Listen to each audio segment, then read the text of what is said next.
Friedrich Nietzsche, El ocaso de los ídolos, sobre cómo terminó convirtiéndose en fábula el mundo verdadero, historia de un error. 1. El mundo verdadero es asequible al sabio, al virtuoso. Él es quien vive en ese mundo, quien es ese mundo. Esta es la forma más antigua de la idea, relativamente simple y convincente. Se trata de una transcripción de la tesis «Yo, Platón, soy la verdad». El mundo verdadero no es asequible por ahora, pero ha sido prometido al sabio, al piadoso, al virtuoso, al pecador que hace penitencia. La idea ha progresado, se ha hecho más sutil, más capciosa, más difícil de entender y se ha afeminado, se ha hecho cristiana. El mundo verdadero no es asequible, ni demostrable, ni puede ser prometido, pero por el hecho de que se pueda pensar, constituye un consuelo, una obligación, un imperativo. El antiguo sol sigue alumbrando al fondo, aunque se le ve a través de la neblina y del escepticismo. La idea ha sido sublimada, se ha vuelto pálida, nórdica, Königsburgense. 4. ¿Es inasequible el mundo verdadero? En cualquier caso, no lo hemos alcanzado y por ello no es también desconocido. En consecuencia, no puede servirnos de consuelo, ni de redención, ni de obligación. ¿A qué nos podría obligar algo desconocido? Mañana gris, primer bostezo de la razón, canto del gallo del positivismo. 5. El mundo verdadero. Es una idea que ya no sirve para nada, que ya ni siquiera obliga, una idea que se ha vuelto inútil, superflua. En consecuencia, es una idea que ha sido refutada. Eliminémosla. Día claro, desayuno, vuelta del sentido común y de la serenidad alegre. Platón se pone rojo de vergüenza y todos los espíritus libres arman un ruido de 1000 demonios. 6. Hemos eliminado el mundo verdadero. ¿Qué mundo ha quedado? ¿El aparente? Nah. Al eliminar el mundo verdadero, hemos eliminado también el aparente.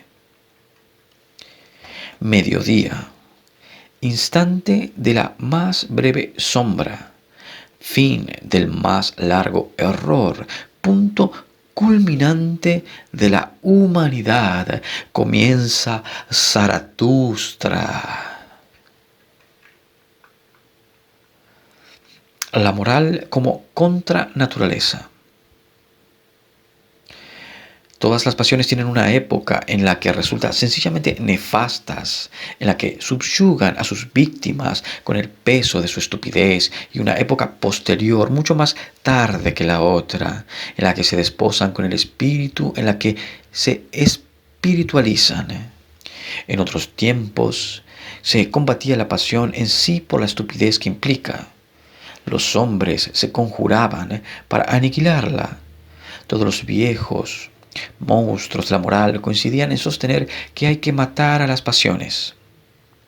La fórmula más conocida de esto se encuentra en el Nuevo Testamento, en el Sermón de la Montaña, donde, dicho sea de pasada, no se miran las cosas desde las alturas. En ese pasaje se dice, por ejemplo, refiriéndose a la sexualidad: si tu ojo te escandaliza, arráncatelo. Afortunadamente ningún cristiano ha seguido este precepto: aniquilar las pasiones y los deseos por el mero hecho de evitar su estupidez y las desagradables consecuencias de esta. Es algo que hoy nos parece una fórmula de aguda estupidez. Ya no admiramos a los dentistas que nos sacan los dientes para que no nos duelan. Por otra parte, cabe reconocer que la idea de espiritualizar las pasiones resulta inconcebible en el terreno donde surgió el cristianismo. Es sabido que la iglesia primitiva luchó efectivamente contra los inteligentes a favor de los pobres de espíritu. ¿Cómo se podía esperar de base de extirpar en todos los sentidos de la palabra su medicina, Su terapia consiste en castrar. No se pregunta nunca cómo espiritualizar, embellecer, divinizar un deseo. En todo momento lo que ha hecho ha sido cargar las tintas de la disciplina sobre la base de exterminar la sensualidad, el orgullo, el ansia de poder, de poseer, de vengarse. Pero atacar las pasiones de raíz equivale a atacar la vida de raíz. La praxis de la Iglesia es hostil a la vida. Instintivamente recurren a ese mismo procedimiento de castrar y exterminar en la lucha contra un deseo. Quienes son demasiado débiles, demasiado degenerados para poder moderar dicho deseo, aquellos caracteres que hablando metafóricamente y no metafóricamente, precisan de la trapa, necesitan declarar de alguna manera una guerra a muerte a las pasiones, abrir un abismo entre ellos y las pasiones. Solo los degenerados no tienen más remedio que apelar a los procedimientos radicales. La debilidad de la voluntad, o más exactamente la incapacidad de reaccionar ante un estímulo, no es sino otra forma más de degeneración. La enemistad radical, la guerra a muerte contra la sensualidad no deja de ser un síntoma que nos hace reflexionar, permite hacer conjeturas sobre el estado general de quien llega a cometer un exceso así.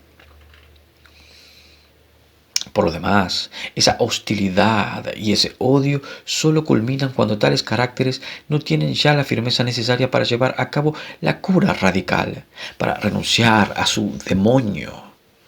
Recórrase toda la historia de los sacerdotes y filósofos, incluyendo la de los artistas, y se podrá ver que quienes han dicho las cosas más venenosas contra los sentidos no han sido los impotentes ni los ascetas, sino los ascetas imposibles, es decir, aquellos individuos que habrían necesitado ser ascetas. 3. La espiritualización de la sensualidad se denomina amor y constituye una gran victoria sobre el cristianismo. Otra victoria es nuestra espiritualización de la enemistad. Consiste en comprender íntimamente el valor que supone tener enemigos con pocas palabras, en actuar y considerar las cosas al contrario totalmente de como se hacía en otros tiempos. La Iglesia ha pretendido siempre aniquilar a sus enemigos. Nosotros, los inmoralistas y anticristianos, consideramos que obtenemos una ventaja del hecho de que subsista la Iglesia.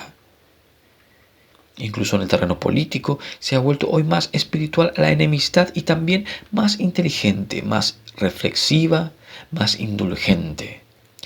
Casi todos los partidos han comprendido que para seguir existiendo les interesa que el partido opuesto no pierda fuerza. Lo mismo cabe decir de la gran política. Una creación nueva, en especial como el nuevo Reich, precisa más de enemigos que de amigos. Solo se siente necesario y solo llega a ser necesario frente a su antítesis. No de otro modo nos comportaremos nosotros con el enemigo interior. También en este caso hemos espiritualizado la enemistad y hemos sabido ver su valor. Solo se es fecundo cuando se es rico en antítesis. Solo se sigue siendo joven cuando el alma no descansa, cuando no busca la paz. Nada se nos ha hecho más extraño que aquella aspiración de otros tiempos, la aspiración a la paz del alma, la aspiración cristiana. Nada envidiamos menos que esa existencia vacuna que es la vida moral y esa oronda felicidad de la buena conciencia. Cuando se renuncia a la guerra, se renuncia a la vida grande. Por supuesto que muchas veces la paz del alma no es más que un malentendido, otra cosa a la que no se le sabe dar un nombre más honorable. Sin hacer divagaciones y sin prejuicios, veamos algunos casos. Paz del alma puede ser, por ejemplo, el apacible resplandor de una animalidad exuberante en el terreno moral o en el religioso. O cuando el cansancio, cuando el atardecer, cualquier forma de atardecer produce la primera sombra o una señal de que el aire está húmedo, de que se acercan vientos del sur. O la gratitud inconsciente por una buena digestión. Eso a lo que a veces llamamos filantropía o la calma del convaleciente, para que todo adquiere un nuevo sabor y se encuentra a la espera, o el estado de ánimo que sigue a la satisfacción intensa de nuestra pasión dominante, la sensación de bienestar propia de una sociedad rara, o la debilidad senil de nuestra voluntad, de nuestros deseos, o de nuestros vicios, o la pereza a la que la variedad induce a ponerse adornos morales, o cuando se logra estar convencido de algo, aunque sea de algo terrible, después de una tensión y de un tormento prolongado a causa de la incertidumbre, o la manifestación de la madurez y de la maestría en medio de hacer, del crear, del obrar, del querer, la respiración tranquila una vez lograda la libertad de la voluntad. Quién sabe si el ocaso de los ídolos no será también un tipo más de paz del alma. 4. Voy a formular un principio. En el terreno moral, todo naturalismo, es decir, toda moral sana, está regida por un instinto de vida. Se cumple un mandamiento cualquiera de la vida mediante un determinado canon de deberes y prohibiciones, con lo que se elimina del camino de la vida un obstáculo y una enemistad específica. La moral que va en contra de la naturaleza, esto es, casi toda moral que se ha enseñado, respetado y predicado hasta hoy, va precisamente en contra de los instintos a los que condena, unas veces de una forma solapada y otras de un modo ruidoso y descarado. Cuando asegura que Dios ve lo que hay dentro en nuestro corazón, la moral está negando los deseos más bajos y más elevados de la vida y está considerando a Dios como enemigo de la vida. El santo en el que Dios tiene puesta su complacencia es el castrado ideal. La vida termina donde empieza el reino de Dios. 5. Quien haya entendido el carácter delictivo de esta rebelión que la religión cristiana ha hecho casi sacrosanta, comprenderá también fácilmente lo inútil, ilusorio, absurdo y falaz que resulta dicha rebelión. El hecho de que un ser viviente condene la vida no deja de ser, en última instancia, sino un síntoma de un determinado tipo de vida. No se plantea en modo alguno el problema de si semejante condena es justa o no. Habría que estar fuera de la vida y a la vez conocerla tan bien como quien la haya vivido o como muchos o como todos lo que hayan vivido para poder rozar tan solo el problema del valor de la vida en cuanto tal, lo que basta para comprender que semejante cuestión está muy por encima de nuestro alcance. Al hablar de valores, lo hacemos bajo la inspiración y la óptica de la vida. Es la propia vida quien nos impele a establecer valores, quien valora a través de nosotros cuando establecemos valores. De aquí sigue que incluso ese ir en contra de la naturaleza consiste en una moral que concibe a Dios como una idea antitética de la vida y como una condena de ella. No es más que un juicio de valor que realiza la propia vida. Ahora viene, ¿qué vida? ¿Qué tipo de vida?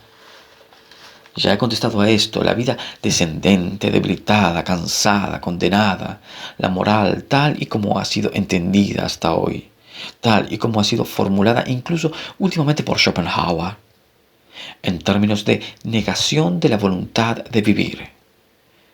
Es el mismo instinto de decadencia que hace de sí mismo un imperativo y que ordena perece. Es el juicio de quienes están condenados. Consideramos por último lo ingenuo que supone decir el hombre debería ser 6. Consideramos por último lo ingenuo que supone decir el hombre debería ser de este y de aquel modo. La realidad nos muestra una fascinante riqueza de tipos, la exuberancia característica de un pródigo juego que varía de formas. Va a venir entonces cualquiera de esos aprendices de moralistas que predican por las esquinas a decir ante esto no, el hombre debe ser de otra manera. Ese necio santurrón pretende saber incluso cómo debe ser él. Fija su retrato en una pared y dice: he aquí al hombre. Pero aunque el moralista se dirija solo al individuo y le diga, debes de ser esta y de esa forma, no deja de ponerse en ridículo. El individuo es de los pies a la cabeza un fragmento de destino, una ley y una necesidad más para todo lo que está por venir. Decirle que cambie implica exigir que cambie todo, hasta lo que ya ha sucedido. Y en realidad ha habido moralistas consecuentes que han pretendido que el hombre fuera de otro modo, esto es, virtuoso, que han querido que fuera como ellos, esto es, un santurrón. Por eso negaron el mundo. Se trata de una necesidad que no tiene nada de pequeña, de una forma de inmodestia que no tiene nada de modesta. En la medida en que la moral condena sin más, sin partir de consideraciones y sin atender las intenciones propias de la vida, constituye un error específico con el que no se debe tener compasión alguna, una idiosincrasia de degenerados que han hecho un daño incalculable.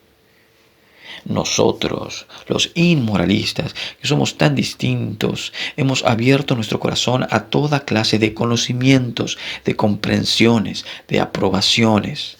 Nos resulta difícil negar, tenemos muy a gala afirmar.